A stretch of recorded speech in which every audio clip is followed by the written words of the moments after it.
World hypertension day. Blood pressure ये असल में हमारे जिंदा होने का सबूत है ना? लेकिन सोचिए, जब यही प्रेशर एक लिमिट क्रॉस कर जाए तो ये कितनी बड़ी साइलेंट किलर बन सकता है। इसका सही लेवल में रहना लिटरली हमारी पूरी सेहत का आधार है।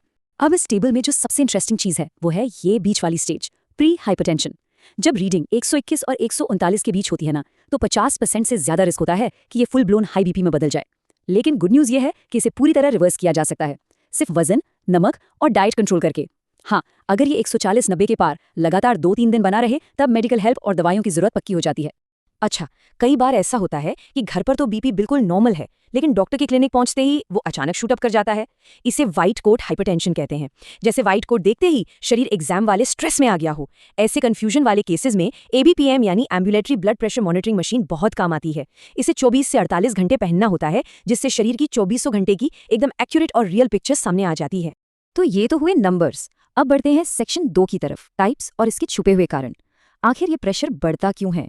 ये डोनट चार्ट देखिए, ये डेटा लिटरली हैरान करने वाला है। दुनिया भर में 90% केसेस प्राइमरी हाइपरटेंशन के होते हैं। मतलब इसका सीधा कनेक्शन हमारी फैमिली हिस्ट्री और डेली लाइफस्टाइल से है। बाकी जो थोड़ा हिस्सा बचा वो सेकेंडरी हाइपरटेंशन है, जो किडनी या हार्मोनल इश्यूज की वजह से होता है। अब स्ट्रेस और जेनेटिक्स तो हम सब जानते हैं, लेकिन कुछ और भी हिडन विलन्स हैं, जैसे पूरा दिन बैठे रहना, धूप न सेकना, फैटी लिवर या स्मोकिंग और अल्कोहल का सेवन। ये चीजें खून के केमिकल बैलेंस को पूरी तरह बिगाड़ देती हैं। और हाँ, किडनी का सही से काम ना करना भी एक बहुत बड़ा फैक्टर है, क्योंकि किडनी ही तो हमारे शरीर के रेनिन एंजियोटेंसिन सिस्टम के जरिए इस प्रेशर को कंट्रोल करती है। यहाँ सबसे क्रूशियल पॉइंट है नमक का असर। इसे ऐसे समझिए, जब हम ज्यादा नमक खाते हैं तो खून में सोडियम बढ़ जाता है। इससे किडनी की पानी को फिल्टर करने की ताकत कम हो जाती है। रिजल्ट, शरीर में एक्स्ट्रा पानी जमा होने लगता है और हमारे हार्ट को इस एक्स्ट्रा पानी को पंप करने के लिए बेतहाशा मेहनत करनी पड़ती है। यही है वो extra pressure. Section 3, warning science और इमरजेंसीज। आइए समझते हैं कि शरीर मदद के लिए अलार्म कैसे बजाता है। अगर बीपी मशीन पर नंबर 180/120 दिख जाए तो रुकिए, ये कोई आम बात नहीं है, ये एक हाइपरटेंसिव इमरजेंसी है। इस पॉइंट पर ब्रेन, हार्ट, किडनी और आंखों को परमानेंट डैमेज होने का इमीडिएट खतरा होता है। इसे बिल्कुल इग्नोर नहीं किया जा सकता।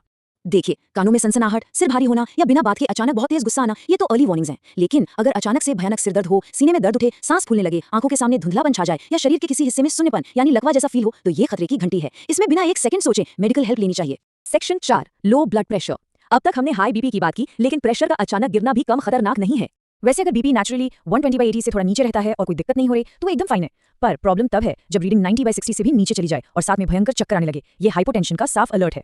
अचानक ऐसा होने पर फर्स्ट एड क्या है? तुरंत लेट जाना चाहिए और पैरों को थोड़ा ऊपर उठा लेना चाहिए। साथ ही ओआरएस का घोल पीने या कुछ नमकीन खाने से सिस्टम जल्दी स्टेबलाइज हो जाता है। लेकिन हाँ, अगर ये चक्कर किसी डिहाइड्रेशन, लू लगने या हार्ट प्रॉब्लम की वजह से है तो फौरन डॉक्टर के पास जाना ही सही कदम है।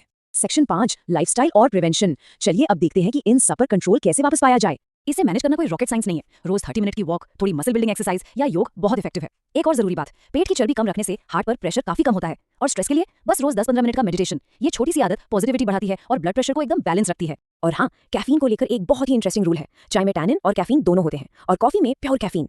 ये दोनों ही हमारे हार्ट रेट को एकदम से बढ़ा देते हैं। तो खाना खाने के तुरंत बाद इन्हें पीने की गलती कभी नहीं करनी चाहिए। कम से कम 1 से 2 घंटे का गैप होना ही चाहिए। मॉनिटरिंग की बात करें तो एक बहुत बड़ी गलती जो अक्सर देखने को मिलती है वो ये कि बीपी नॉर्मल आते ही लोग दवा खाना छोड़ देते हैं। सच तो ये है कि दवाएं सिर्फ कंडीशन को मैनेज करती हैं, उसे जड़ से खत्म नहीं करती। तो डॉक्टर से पूछे बिना दवा बंद करना बहुत भारी पड़ सकता है। और अगर फैमिली में हाई बीपी की हिस्ट्री है तो 40 की उम्र के बाद हर हफ्ते बीपी जरूर चेक होना चाहिए।